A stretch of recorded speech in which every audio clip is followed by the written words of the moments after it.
Olá, queridos, boa noite. Bom tempo, né, que a gente não se encontra. Boa noite, bom dia. Não sei a hora que vocês vão estar assistindo. Nós estamos aqui queremos terminar nossas aulas, né? Já estamos muito atrasados, mas eu tive algumas dificuldades aí, fiquei sem celular, então foi meio complicado. Mas estamos aqui. E vamos partir agora para o próximo tópico. Vamos falar da questão da adoração na igreja. Creio que é página 50, mais ou menos, que a gente deve estar na revista. E nós vamos falar sobre isso agora. Nós vamos abrir primeiro em 2 Timóteo 2. Você vai abrindo já a sua Bíblia. 2 Timóteo 2. Versículo do 1 ao 3. Nós vamos ler.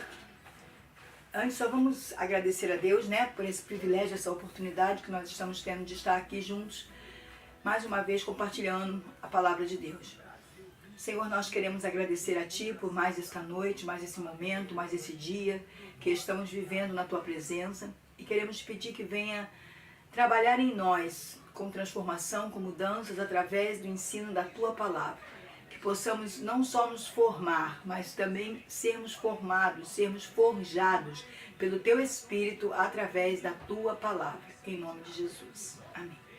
Bom, 2 Timóteo 2, 1 fala o seguinte: Tu, portanto, meu filho, fortalece-te na graça que há em Cristo Jesus. O que ouviste de mim diante de muitas testemunhas, transmite a homens fiéis e capacitados, a fim de que possam igualmente discipular a outros. Participa dos meus sofrimentos como bom soldado de Cristo Jesus. Optar por seguir, por ser servo, né? Não é só por aceitar Jesus, né? Quem crê e for batizado será salvo, não. É aceitar o chamado de ser um discípulo e logo depois ser um discipulador. Porque você recebe, e é tamanha a grandiosidade daquilo que você recebe de Cristo, a palavra, o conhecer Deus através de Jesus Cristo, como Ele mesmo diz, que só conhecemos o Pai através dele, e tendo o Espírito Santo nos discernindo, nos revelando, nos mostrando coisas ocultas que nós não conhecíamos antes, não sabíamos. Tudo isso é um privilégio, né? E ele fala para Paulo: fortifica-te na graça. A graça, o favor que tu não merece, que eu não mereço, mas que nós recebemos de Deus. Fica firme, se fortalece, cada vez mais mergulha para conhecer mais Deus, mais Jesus e anunciar esse reino. E fazer pessoas, né, que sejam capazes de anunciar esse reino com retidão, com alegria, né, nos seus corações, com verdade, porque muitos falam em nome de Jesus, mas ele mesmo diz que nos últimos dias ele vai dizer: eu chamei Senhor, Senhor, eu curei, eu libertei, eu fiz, e ele disse: apartai-vos de mim que eu não vos conheço. Então nós precisamos estar bem conscientes de que estamos arraizados em Cristo Jesus e fazendo aquilo que Ele determina. E Paulo tinha essa preocupação em fortalecer Timóteo, em que Timóteo não saísse do caminho, né, não saísse daquilo que ele foi, aonde ele estava sendo forjado, aonde ele estava sendo edificado, para que ele pudesse, lá em Éfeso, que nós estamos falando que ele está em Éfeso, então é um lugar difícil, onde muitos se levantaram como líder, muitos já trouxeram coisas erradas para dentro da igreja, misticismo, divindades e entre outras coisas. Então o que Paulo queria é que Timóteo arrumasse a casa, tirasse essas mentiras, tirasse essas pessoas que estavam mentindo, se elas não quisessem se converter realmente a Cristo e fazer aquilo que Cristo estava ordenando, que Paulo já havia entregue a eles, porque Paulo era aquele que Deus escolheu para estar indo até eles, foi o primeiro que foi, levantou a igreja, né? E ele fala isso para Timóteo. O que ele fala para Timóteo é o modelo correto de como nós temos que cultuar a Deus, né? Nos fortalecer na palavra, no conhecimento, buscar cada vez mais o Senhor Jesus e obedecer e seguir à risca tudo aquilo que Ele nos ensina através da Sua palavra, para passarmos para outros, fazermos novos discípulos, novos líderes, precisam se levantar através de nós. Nós estamos sendo levantados como líder, mas precisamos levantar outros líderes, porque a seara é muito grande e os obreiros são poucos. Bom, a palavra culto nesse estudo diz que pra gente que é uma palavra latina e que significa adoração, homenagear ao Ser Supremo. Então nós vamos para o culto para quê? Para cultuar a Deus, para adorar a Deus, para reverenciar, para reconhecer que Ele é o Senhor, o dono de tudo, o Senhor das nossas vidas e que nós dependemos dEle para tudo. E que sabemos que estamos ali para adorá-lo, porque o adorar a Ele agrada a Ele. Ele quer ser adorado por nós, Ele nos criou para ser um adorador. Então o culto é isso. Nesse culto de adoração nós temos que orar, né? Orarmos, fazermos súplicas, intercessões e ação de graça. A oração ela vai vir com pedidos por outras pessoas, que é o caso da intercessão. Orarmos por outras pessoas. Intercessão. Fazendo súplica, clamar por pedidos, causas impossíveis, por cura, por libertação. De preferência que façamos isso pelos outros. E a gente só adore. Porque a gente já tem o conhecimento, já temos a palavra, já temos o milagre que é Jesus habitando em nós. Então, a gente em qualquer lugar, em qualquer momento, a gente pode lançar sobre ele a nossa ansiedade. Mas quando vamos ao culto, o importante é que a gente cultue a ele, adore a ele. E uma das formas que nós temos de entrar na presença dele para adorá-lo é orando, né? E clamando por problemas, por situações, colocando tudo nas mãos dele. Mas não só os nossos, como muitas pessoas vão para o culto só para pedir. Não, principalmente os dos outros, das famílias que estão ali, dos líderes. Orar pelos nossos líderes. Orar pelas pessoas que estão em volta de nós, que muitas vezes nós nem conhecemos, mas que estão precisando de um milagre, precisando conhecer Jesus. Então, ele nos ensina isso. E também em ação de graça. Não podemos entrar na casa do Senhor para pedir. O que nós precisamos fazer num culto é ações de graça, adorar, agradecer. Sermos gratos pelos livramentos que temos toda hora. Sermos gratos porque Ele nos escolheu, porque Ele nos dá, né? Ele nos mostra tesouros ocultos, escondidos. Ele nos revela coisas grandes e ocultas. Porque Ele nos ama de uma maneira imensa, imensurável, incondicional. O Pai entregou o seu Filho por amor a nós. E o Filho nos ama também de uma tal maneira que nos desejou a ponto de nos tornar sua noiva e logo após sua esposa. Que é isso que vai acontecer quando Ele arrebatar a sua igreja. Então, muitos de nós achamos que o culto é o lugar, é o momento da gente só pedir, né? Aí Paulo recomenda a Timóteo e o Espírito Santo também nos exorta a irmos cultuar a Deus agradecendo, louvando a Deus, demonstrando para Ele a nossa submissão. Tu és o nosso Deus, a nossa rocha. Se você observar alguns trechos na palavra de Deus que Davi, né, os salmos que Davi entra na presença de Deus, né? Ontem... nós estamos sempre ouvindo palavras, né? Ouvimos uma palavra na oração da janela sobre o Salmo 139, eu gosto demais desse salmo, e ali ele fala, né? Que desde o ventre ele estava lá quando nós fomos concebidos, né? Ele nos sonda, ele nos conhece, tudo isso é dizer isso para Deus, é expressar isso. Ele já sabe, mas Ele quer ouvir de nós, que a gente expresse essas coisas para Ele. Isso é para isso que nós vamos fazer no culto, né? Mostrarmos a Ele a nossa submissão e a nossa fidelidade, que estamos junto com Ele, que queremos a presença dEle, que queremos ser um com Ele, que queremos diminuir a cada dia e deixar que Ele, a vontade dEle prevaleça dentro de nós, né? A fidelidade, de nos mantermos fiéis, não olharmos para outros deuses, para outras coisas, não deixar nada desta terra, nada que está abaixo dele, porque tudo está abaixo dele, né? Ele está acima de tudo. Então, não deixar que nada tome esse lugar principal que é dele. A honra, a glória, o louvor, a fidelidade, a adoração, primeiramente é para ele. Paulo queria estabelecer uma liderança em Éfeso. Na verdade, o que Paulo queria, porque a igreja de Éfeso, pelo que a gente entende, ela era uma igreja nos lares, nas casas. Então, era necessário vários líderes para fazer esse trabalho. Paulo vai na primeira e dali começa a frutificar e ele começa a levantar líderes, pessoas que estão ali ao lado dele, trabalhando com ele, que ele conhece, que ele vê que estão firmes na palavra, que estão realmente pregando o Evangelho de Cristo, genuinamente. Então ele começa a usar essas pessoas entregar as pessoas na mão do Espírito Santo, para que o Espírito Santo use, para que eles venham ser líderes, liderem essas igrejas que estão espalhadas em Éfeso, que são exatamente nas casas, né? E essa igreja que era nos lares, vários grupos, né?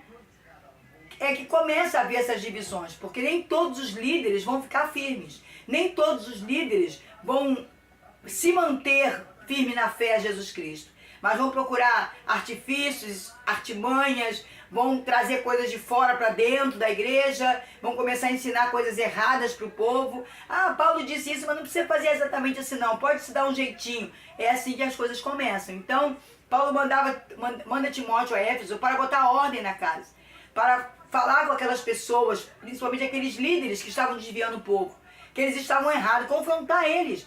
Está escrito isso na palavra? Você está pregando aquilo que está na palavra? Aquilo que Jesus deixou para que nós pregássemos? Esse Jesus que os apóstolos falaram dele, que desde Gênesis é falado dele, e que ele veio, que ele cumpriu a sua promessa, veio, tabernaculou entre nós, viveu entre nós.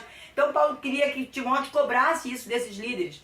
E se não desse certo, tirasse, mudasse, botasse novos diáconos, novos líderes, novas pessoas que tivessem dentro do projeto de Deus, fazendo a vontade de Deus para dirigir aquelas pessoas. Mas a preocupação dele era que Timóteo, porque Timóteo era tímido, então ele se preocupava em que Timóteo se mantivesse em santidade, em comunhão, não se desviasse, não se deixasse levar pelas coisas, pelas palavras, pelas circunstâncias. Entendeu? Bom, e ele falou para Timóteo uma coisa bem clara: antes de qualquer coisa que você vai realizar na igreja, vai ter um louvor, vai ter uma peça, vai ter isso, vai ter aquilo. Ele falou isso para Timóteo e o Espírito fala para nós hoje. Antes de qualquer coisa que você deseje realizar na igreja, tem que haver oração. A oração é o ponto-chave de tudo. É a oração que faz a gente conversar com Deus, saber o que Deus quer. Que não adianta, ele fala aqui nesse estudo sobre as músicas, né? As músicas que se usam ultimamente, músicas de vingança. Vou fazer uma mesa para sentar todo mundo e todo mundo me ver sendo honrado por Deus, todo mundo me vê vencendo e as pessoas que riram de mim. Deus não quer isso, Deus não está nesse negócio. Entendeu? Então, o que Paulo chama a nossa atenção é para que nos dias de hoje também, assim como ele falava com Timóteo, ele está falando, o Espírito de Deus fala conosco hoje sobre isso. O culto é para Deus, o culto é entronizar a presença de Deus, o louvor, a adoração ao Senhor. Então eu tenho que saber o que Ele quer. Por isso a oração é a principal coisa, porque eu preciso conversar com Deus. Eu preciso orar, entregar os louvores. Eu posso ter separado 10 louvores. Os músicos podem ter preparado 5 louvores. Não importa. Se Deus disser assim, muda tudo. Eu quero esse, acabou. O Espírito Santo tem que ter liberdade de falar dentro da casa de Deus o que Ele quer. E nós temos que louvar de acordo com aquilo que Deus quer. E os louvores têm que ser em adoração a Ele. Não é louvor contando a minha desgraça ou contando o meu testemunho. É louvor adorando a Deus. Chamando a presença dEle, desejando a presença dEle, pedindo para que Ele me transforme, para que Ele me mude, para que Ele habite em mim, né? Tem um louvor que eu gosto muito que diz: em espírito, em verdade, te adoramos. Esse louvor tem um texto que diz: eu nasci para te adorar. É isso que Deus quer. Eu tenho que falar para Ele, né? Ao Rei dos Reis consagro tudo o que sou. De gratos louvores transbordam o meu coração. E tantos outros novos que nós temos hoje. Esta casa é a tua casa, né? Nós deixamos ela para você. Vem habitar em mim, né? Jesus, eu te amo, eu estou apaixonado. Essas coisas que Deus quer ouvir de nós. Então o culto é para isso. Então o louvor não pode ser louvores de vingança, né? Profetizando coisas que não são agradáveis a Deus. Não, a vingança pertence a Ele. Se o irmão te fez alguma coisa, se alguém te fez alguma coisa, deixa na mão dele. Não tem que ir para a igreja cantar, ou falar, ou louvar, ou pregar para alguém, não. A gente vai para a igreja ser canal de Deus. Se vamos pregar, não somos nós que vamos falar. Eu não sei o que aqueles irmãos precisam ouvir. O Espírito de Deus que conhece, como diz o Salmo 79, Ele nos conhece o nosso levantar e o nosso assentar. Então Ele nos conhece. Sabe perfeitamente o que nós precisamos. Entendeu? Então, que a gente possa está prestando um culto racional, como diz Romanos 12. Racional, um culto verdadeiro, um culto como realmente Deus quer ser cultuado. Porque o culto é para Ele. João 4, vamos dar uma olhadinha aqui em João 4, 23 ao 24. Nós vamos ver aqui. A palavra diz assim: mas a hora está chegando, e de fato já chegou, em que os verdadeiros adoradores adorarão o Pai, em espírito e em verdade, pois são esses que o Pai procura para seus adoradores. Deus é espírito, e é necessário que seus adoradores o adorem em espírito e em verdade.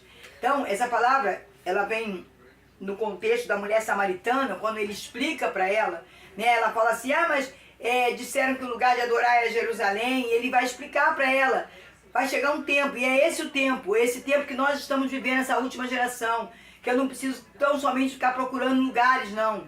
Aonde eu me reuni, onde reuni 2 ou 3, né? Em nome dele, ele vai se fazer presente, ele vai manifestar a sua graça. E a igreja é esse lugar onde as pessoas se reúnem, onde a gente leva pessoas que precisam conhecer Jesus. Então, ali há uma reunião, ali há uma invocação, ali há a gente introduz Jesus em nosso meio, convida ele para reinar, coloca ele na cadeira principal, no púlpito, em todo lugar para receber o louvor e a adoração. E quando a gente começa a adorar a ele, adorar aquilo que não vimos, nossos olhos não estão vendo ele, mas o nosso espírito está sentindo, está testificando com o espírito dele que ele está presente, que ele está ali. A gente sente a presença, a gente sente o amor dele inundando o lugar, a gente sente uma alegria, que não é uma emoção, uma coisa de momento, mas é uma coisa real, que vai perdurar até quando nós saímos dali, vamos para nossa casa no outro dia, porque é algo que ele planta em nosso coração.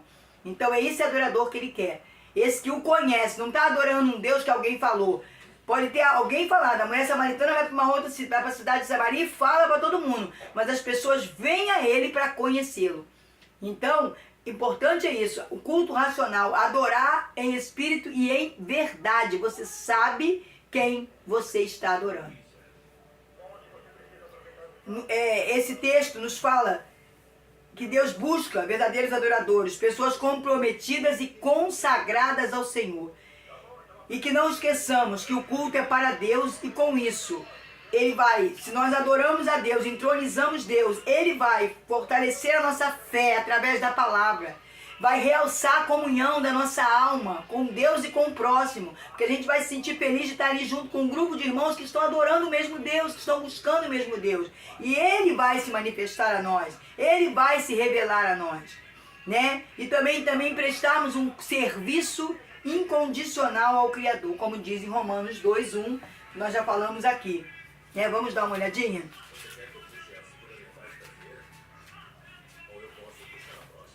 Romanos 2:1, que fala o seguinte.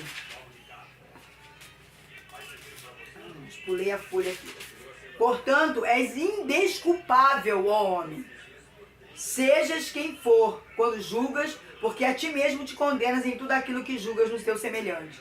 Pois tu que julgas, praticas exatamente as mesmas atitudes. Então, se eu começo a falar qualquer coisa, ou a cantar qualquer coisa que eu estou julgando meu irmão, falando daquele que falou mal de mim, eu estou fazendo igualzinho a ele. Então eu estou errando mais ainda, porque eu tenho o conhecimento de Deus e da palavra de Deus.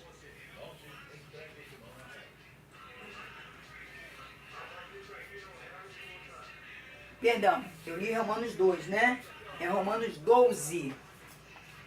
Eu estava vendo que estava uma coisa diferente. O Romanos é a passagem que fala sobre o culto racional, exatamente. Vamos voltar lá. Romanos 12:1, que diz: portanto, caros irmãos, rogo-vos pelas misericórdias de Deus, que apresenteis o vosso corpo como um sacrifício vivo, santo e agradável a Deus, que é o vosso culto lógico, racional. Isso. Então eu preciso me apresentar para Deus. Eu preciso me colocar diante de Deus para adorá-lo em espírito e verdade. Louvar ele com tudo que eu tenho.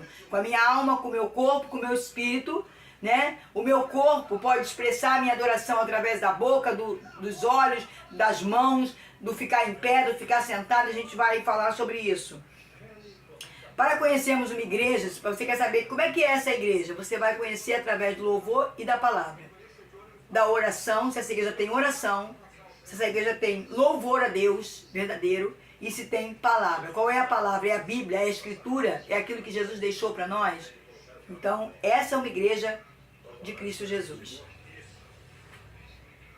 Bom, ele nos dá também, aí Paulo também passa para Timóteo, e tá, nós estamos aprendendo aqui com ele, alguns modelos de oração no culto. Primeiro, orar por todos os homens. Paulo ensina isso para Timóteo. Não somos nós que estamos colocando aqui, nem o autor da revista, para você fazer. É Paulo que está dizendo para Timóteo. Orientado por Deus, ele orienta Timóteo a fazer isso. Orar no culto. Ore por todos os homens. Ore por Israel.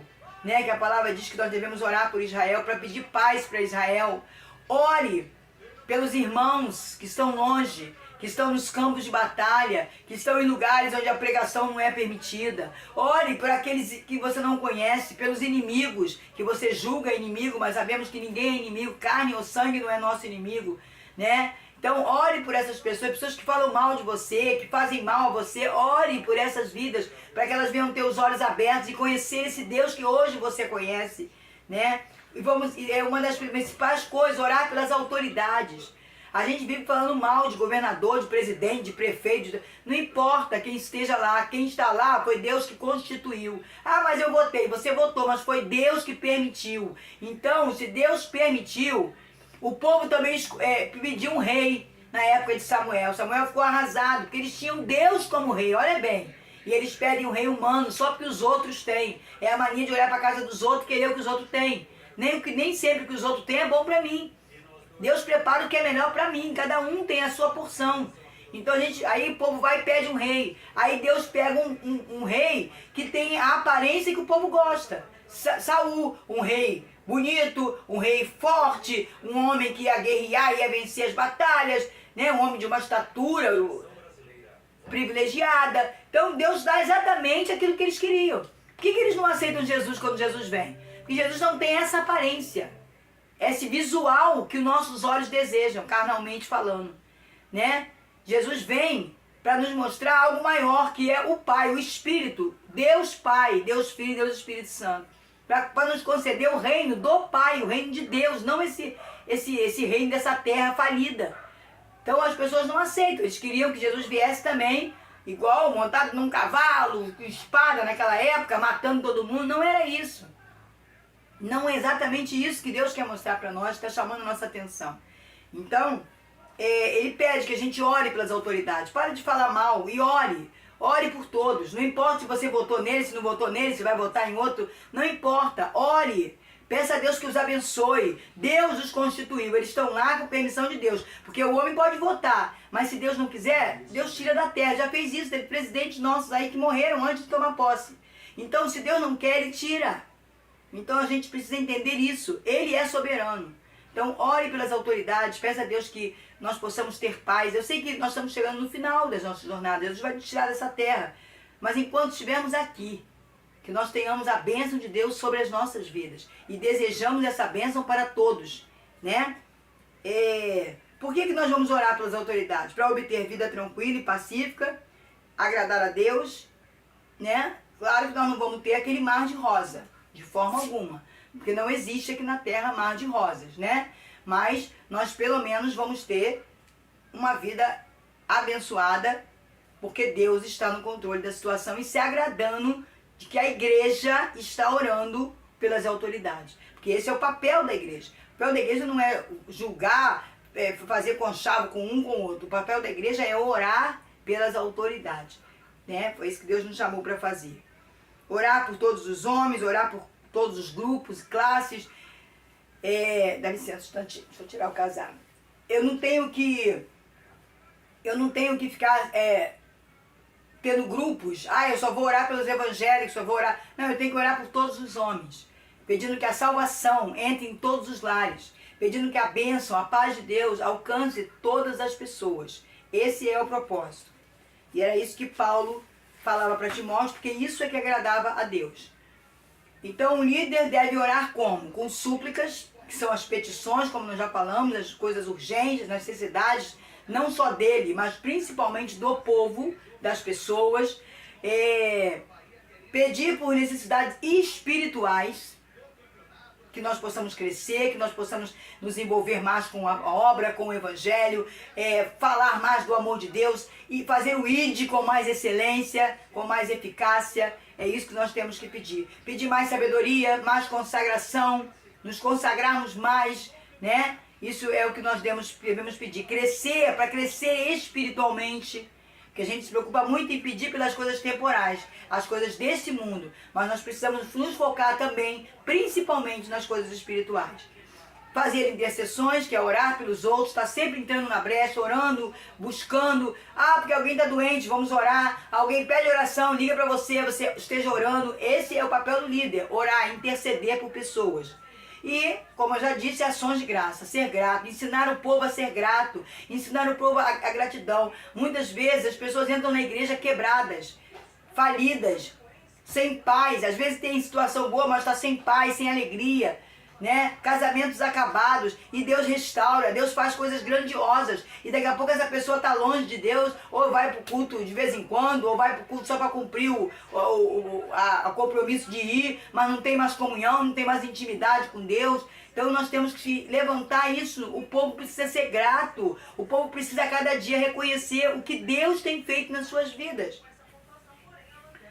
O propósito dessas 4 invocações que nós vimos é termos uma vida mais calma, mais serena, é termos libertação, é expressarmos amor. Porque se nós orarmos, intercedermos, o amor de Deus vai estar sobre nós e Ele vai estar nos enchendo, e nós vamos poder passar isso para os outros, para aqueles que estão convivendo conosco pela nossa vida. A igreja tem liberdade para cultuar a Deus. Graças a Deus, aqui nesse país, nessa nação, nós temos liberdade de cultuar a Deus, porque há lugares que nem isso tem. Mas nós precisamos orar pelos governantes, obedecer às leis, cumprir as leis. Mas está errado. Você vai orar, vai falar para Deus que está errado, porque é Deus quem muda, é Deus quem trabalha nesse setor. Não somos nós. O nosso papel é obedecer às leis, tanto as humanas quanto principalmente as de Deus. E o papel principal que todos nós temos, não precisa ser pastor, ser diácono, não ser ninguém. Qualquer pessoa que conhece Jesus tem o compromisso de divulgar o Evangelho, de anunciar, de fazer o ID. Aliás, a mulher samaritana para mim é o principal, assim, o foco que nós vemos na palavra, que nos mostra o que temos que fazer. Ela conhece Jesus, ela tem um encontro com Ele, a vida dela é transformada, ela larga o cântaro, porque não importa mais para ela aquilo ali. Depois ela põe a água, depois ela cuida das coisas, mas primeiro ela vai anunciar na cidade dela, cidade que ela tinha vergonha até de andar durante o dia. Ela vai anunciar para aquelas pessoas que ela conheceu o Messias, que ela conheceu o Salvador. Então é isso que nós temos que dar prioridade na nossa vida. O principal papel, Deus tem um plano com a minha vida, eu vou ser isso, vou ser aquilo, vou ter isso, vou ter aquilo. Não. O propósito de Deus com a nossa vida, nós estamos vivendo um tempo que nós somos sacerdócio. Estamos fazendo o papel que Israel deveria estar fazendo. Mas Deus abre um espaço, nos coloca dentro. E nós agora estamos exercendo a função de sacerdócio do Senhor. E é para anunciar, para fazer o ID, anunciar a toda criatura que Ele é o Senhor dos senhores, que Ele vai voltar, que Ele vai tirar da terra aqueles que creem nele, aqueles que confiam nele, aqueles que o colocarem como Senhor de suas vidas. Não há uma regra para se orar. Pode ser de pé, sentado, como eu disse no começo, né? Com a cara no pó, ou os outros oram com a mão levantada, isso não importa. O que importa para Deus é o seu coração. É o que está lá dentro da sua alma, o que está saindo para Deus. Você está orando para todo mundo ouvir, você está orando como Jesus falou daqueles hipócritas e fariseus que oravam e jejuavam em praça pública para todo mundo ver, ou você está orando para Deus ouvir o teu clamor, ou você está orando para Deus receber a sua adoração, para Deus conceder o perdão, entendeu? Aquilo que está saindo de dentro de você, que Deus conhece muito bem, é isso que importa para o Senhor. Se você está em pé, sentado, não importa. E quando nós falamos de vida tranquila, orar pelos governantes para termos uma vida tranquila, nós não estamos falando de vida sem problemas não, tá? Vida sem aflição. Talvez tenha muita gente prometendo hoje em dia, você vem para Jesus que sua vida vai ser um mar de rosa, isso é uma mentira, nunca foi e nunca vai ser. a vida vem até com mais lutas, porque o inimigo se levanta constantemente contra a tua vida. Cada passo que você dá para Deus, mais ele vai tentar te derrubar. Mas a questão é, nós vamos passar pelas lutas, vamos passar pelo deserto, glorificando, entendendo que Deus está conosco. E se Ele está conosco, temos tudo, temos vitória. A vitória já foi garantida. Nós somos mais que vencedores, a vitória já foi ganha, consolidada. Jesus já venceu, eu só preciso andar nas pisaduras dele. Então eu vou ter lutas, eu vou ter aflições, eu vou ter problemas, como todo mundo. Doenças vão chegar, como todo mundo. Mas é diferente as minhas reações. A maneira com que eu reajo a cada situação da minha vida é diferente, porque eu tenho Cristo reinando sobre mim. 1 Tessalonicenses 4:11. Vamos dar uma olhadinha aí, o que é falado aí. 1 Tessalonicenses 4, capítulo 4, verso 11. Diz o seguinte: buscando viver em paz, cuidando cada qual da sua vida e trabalhando com as próprias mãos, como já vos orientamos, de modo que vos porteis com dignidade para com os de fora e de nada venhais a necessitar da parte deles. Aquele homem de Deus, aquela mulher de Deus que vive pedindo para ali, pedindo para cá, porque eu não tenho, porque eu preciso, porque isso não existe. Deus, Ele supre em glória as nossas necessidades. A gente passa os apertos, como Paulo disse, eu sei bem passar a escassez, como também sei passar a abastança. Então a gente tem os momentos difíceis sim, mas Deus envia o recurso, Deus envia o socorro. Eu creio que todos vocês que estão me ouvindo, que já são os líderes ou que estão caminhando para isso, já passaram por experiência, tem testemunho de dizer, de Deus já bater na sua porta no dia que você não tinha nada e Ele enviar alguém que você não pediu, porque você não precisa ficar pedindo, você fala com o Pai, e o teu Pai que te ouve em secreto faz todo mundo ver a glória dele na sua vida. É isso que a palavra nos diz. Então é viver em paz, cuidando da nossa vida, não cuidando da vida dos outros, julgando os outros. Fulano está em pecado, você também peca. Então todos nós pecamos. Se fosse assim, todos estávamos destituídos da glória. Mas Jesus veio para nos restaurar, para nos levar de volta para o Pai, para nos perdoar, para que a gente viva da graça, da misericórdia, né? Então eu tenho que cuidar da minha vida, eu tenho que trabalhar para ter o meu sustento. Não vai cair do céu as coisas. Eu preciso trabalhar, correr atrás. Até aqueles que vivem da obra de Deus têm que trabalhar na obra, tem que se esforçar, tem que estar ali atento, cuidando das pessoas, porque esse é o seu trabalho. Se você foi chamado para estar unicamente na casa de Deus, na obra de Deus, como os levitas eram, eles não ficavam de boa vida e o dinheiro caía nas mãos deles, não. Eles também tinham que trabalhar, cuidar, limpar as peças do tabernáculo para que eles fossem dignos do salário deles. E assim somos nós hoje. Podemos ser pastor, vivemos da obra, mas temos que cuidar do rebanho, né? Cuidar e fazer muito mais, né? Porque por causa do dinheiro que vamos receber, não. É fazer muito mais, porque nós estamos fazendo para Deus. E Deus merece o máximo de mim. Merece muito mais até do que eu posso, do que eu sou capaz de dar para Ele. Porque Ele é maravilhoso, Ele é Deus. Então, orar por todos os homens e não pensar só em nós mesmos, tá? A conduta apropriada do homem no culto, vamos ver aí essa conduta. O ser humano deve se aplicar na vida de oração. Não adianta eu só orar quando estou na igreja para todo mundo ver que eu estou orando. Como eu falei dos hipócritas, que Jesus mesmo falou sobre eles.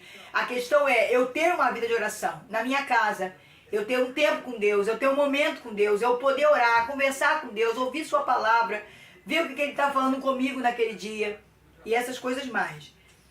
O homem que ora, ele precisa viver na prática uma vida de santidade. Ele tem que ter essa experiência com Deus e viver isso, santidade e pureza para consigo mesmo.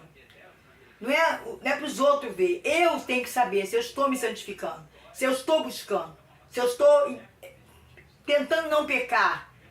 Porque quanto mais você busca a Deus, menos você peca. Mas quando você não peca, você não tem que se sentir, ai, eu não pequei 3 dias, ai, que maravilha. Não, não é isso.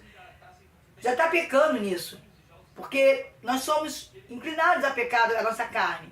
Mas fortalecemos o nosso homem espiritual com a palavra, com a oração, com o trabalho de Deus, para que possamos resistir ao diabo, para que nós possamos não cair nos laços, não viver em pecado, né? Viver também amor e paz com as pessoas. Ah, eu sou servo de Deus, mas eu tenho um inimigo ali na esquina, eu não falo com a minha sogra, não falo com a minha cunhada, não falo com o meu irmão. Isso não existe. O amor de Deus tem que estar em você. A pessoa pode ter te magoado, falado mal de você, não importa. Te desejado mal, não importa. Você precisa amar essa pessoa. Você precisa amá-lo, a ponto de desejar que ele conheça o Deus que você conhece, tá? Fé inabalável. Aconteça o que acontecer, eu creio que Deus é capaz de fazer. Eu creio que Deus é capaz de mudar. Mas, e aí? Mas aconteceu isso? Aconteceu. Mas Deus sabe porque Ele fez isso e Ele vai me mostrar porque Ele fez, Ele vai me fazer entender. Então, fé, eu tenho fé, certeza. Eu não estou vendo nada acontecer, mas eu tenho certeza de que Deus está trabalhando. Ele pode não fazer exatamente o que eu quero, mas Ele vai fazer o que é melhor para mim. Fé inabalável. Paulo afirma que Jesus é o único mediador entre Deus e os homens, nós sabemos bem disso. Não há como pedir a outra pessoa para que nos ouça e Deus vai nos ouvir, não é isso. Pedir a anjos, não existe. Eu tenho que pedir a Deus em nome de Jesus, porque Ele é o caminho, Ele é aquele que me liga ao Pai, o meu intercessor. Hoje, Jesus exerce o ministério de sumo sacerdote. Ele não é rei ainda, nós o consideramos nosso rei, mas ele ainda vai ser, Apocalipse 19 diz que ele ainda vai vir, escrito na coxa, Rei dos Reis e Senhor dos Senhores, e vai reinar nessa terra ainda, 1000 anos sobre todo mundo. Mas ele hoje, o papel principal dele é de sumo sacerdote, e ele está intercedendo por mim e por você. Cada lágrima, cada oração vai chegar até a Deus através dele, que ele vai levar ao Pai e vai mostrar para o Pai. Isso aconteceu quando? Na cruz do Calvário. Quando ele morre na cruz, ele toma sobre si as nossas dores. Ore em todo lugar, não é só na igreja que eu tenho que orar, eu tenho que ter uma vida de oração. Levantando as mãos, pode orar levantando as mãos. As mãos aí, quando a gente levanta a mão para orar em determinado lugar, na rua, em algum lugar, suas mãos estão representando o seu estilo de vida. Está mostrando para o mundo que você é uma pessoa que está clamando ao Pai por vidas, por pessoas, por situações alheias até mesmo a sua. Entendeu? O corpo inteiro vai estar orando através da sua mão levantada. Bom, as mãos, nós vimos aí nesse estudo, mãos santas. Mãos santas não é a nossa mão que é santa, não. É pessoas consagradas, pessoas que se dedicam a orar, a buscar a Deus para si e para os outros. Vida de intimidade. Sem ira, sem discussão. Eu não tenho que orar para Deus fazer isso ou fazer aquilo. Eu tenho que orar e entregar nas mãos dele, porque ele vai fazer o que for melhor. E não é pedindo vingança, como eu já disse. Desejando sua própria justiça, que nós não temos justiça, a justiça é dele, ele é o juiz. Seu próprio desejo sobre o outro e estarmos em sintonia com a vontade de Deus. Nós precisamos estar buscando sintonia, harmonia com a vontade de Deus. Eu quero isso, Senhor, mas antes de qualquer coisa eu quero a tua vontade, que prevaleça o teu querer na nossa vida. E o líder tem que praticar a oração. Oração, palavra e comunhão. Onde nós vemos esse exemplo? Atos 2, para nós fecharmos aqui. Atos 2, 42, versículo 42. Vamos lá. Eles perseveravam no ensino dos apóstolos, na comunhão e no partir do pão e nas orações. Eles oravam, estavam juntos. O que um tinha, o outro tinha. Eu não vou ver o meu irmão com fome, vou ficar comendo na frente dele e rindo. Se eu sei que ele está sem uma comida em casa, eu não vou servir minha mesa, meu almoço na minha casa, sabendo que o meu vizinho não tem um pão para comer. Se eu posso pegar um pouquinho que eu tenho e repartir com ele. E Deus vai providenciar, vai multiplicar cada vez mais na minha e na vida dele. Então, esse exemplo que a igreja de Atos nos mostra é que a gente tem que seguir, porque está escrito na palavra. Então eu preciso seguir, né? Essa vida de comunhão, de oração e de busca de santidade e intimidade com Deus. Isso era o líder que Paulo queria que Timóteo fosse em Éfeso e passasse para outros virem a ser. Que ele não ia só para ele ser o líder lá, mas ele ia fazer líderes lá, porque os líderes iam para as casas fazer os cultos. Então essas pessoas que fossem para as casas precisavam ter esse perfil, ser esse homem de oração, ser esse homem que prestasse um culto a Deus, Culto não é show, não é balada, não é, vai ter esse louvor, essa dança, não. Não dança para o público, para a plateia, para agradar, para prender ninguém na igreja. O que prende, que converte o ser humano dentro da igreja é a palavra de Deus. Então deixa o Senhor dirigir o culto. Pede toda a direção a Ele, porque Ele vai fazer o melhor. Essa aula termina aqui, tá? E daqui a pouquinho, daqui a 2 dias, a gente vai estar passando as outras aulas em nome de Jesus para nós terminarmos esse assunto sobre liderança, um assunto fascinante que eu estou aprendendo muito com Paulo ensinando Timóteo. E que você aprenda também, que Deus abençoe, tá? Tchauzinho.